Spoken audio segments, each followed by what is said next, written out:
By Joy Hosey, understanding your partner's desires for touch is a key to restoring intimacy.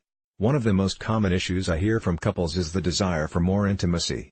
But what exactly does this mean? The classic partner polarization is that for one person, intimacy means more, while for the other, it means more emotional connection.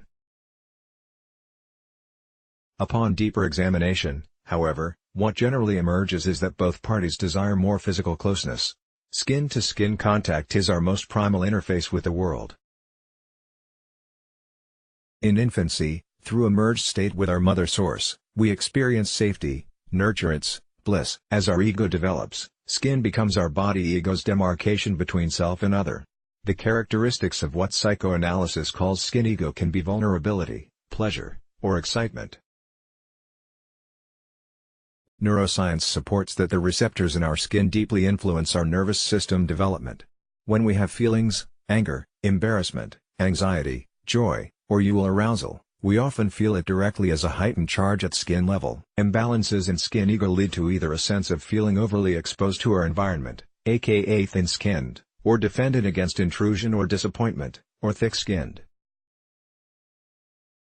When we allow someone to get under our skin, we are admitting vulnerability, but getting the type of physical contact we want is not always easy. Asking your partner for more touch and expecting them to understand what you mean is like telling them you are hungry without telling them what kind of food you want. Take Denny and Pam, for instance. Denny delights in slow, feather-light stroking on her skin, while Pam requires firm, deep pressure to help her relax. Their early forays in intimacy were fraught with frustration until they finally understood each other's unique wiring. Much like the 5 basic taste sensations, sweet, salty, sour, bitter, and umami, there are also specific tactile styles. I call these basic styles the 5 fingers of touch.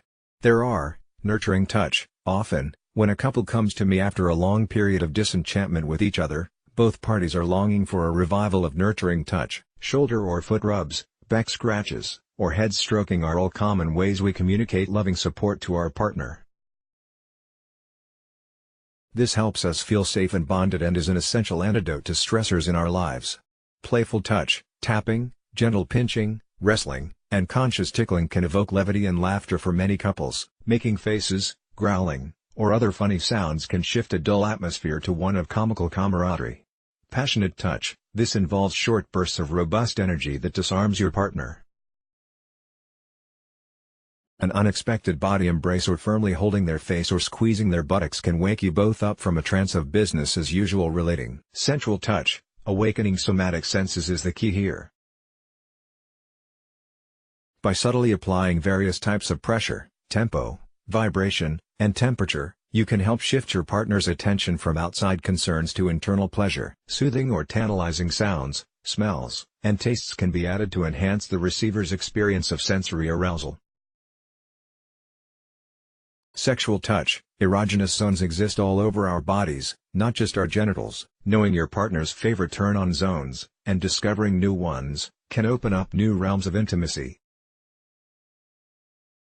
And keep in mind that what feels good in one encounter may not be true in the next. Sexual touch is a wonderful opportunity to explore new tactile arenas while tenderly dialoguing with your partner about their experience. There is an old relationship aphorism that says when a couple is having, it accounts for about 15% of their relational focus, but when they're not having, it accounts for 85%. So when a couple wants to rebuild their rapport, I invite them to invest a lot more attention in the first 4 fingers of touch: nurturing, playful, passionate, and sensual, to help open new pathways to sexual touching satisfaction. Are you willing? An intimacy game worth playing. This simple game empowers people to ask for more of what they want, as well as to gain comfort in interrupting touch that doesn't feel so good.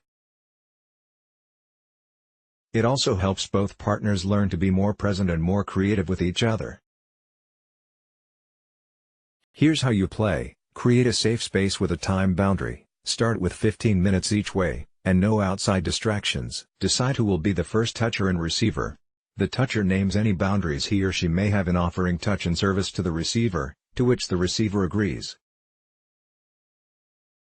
The receiver lies down comfortably and asks for a form of touch by saying, Would you be willing to?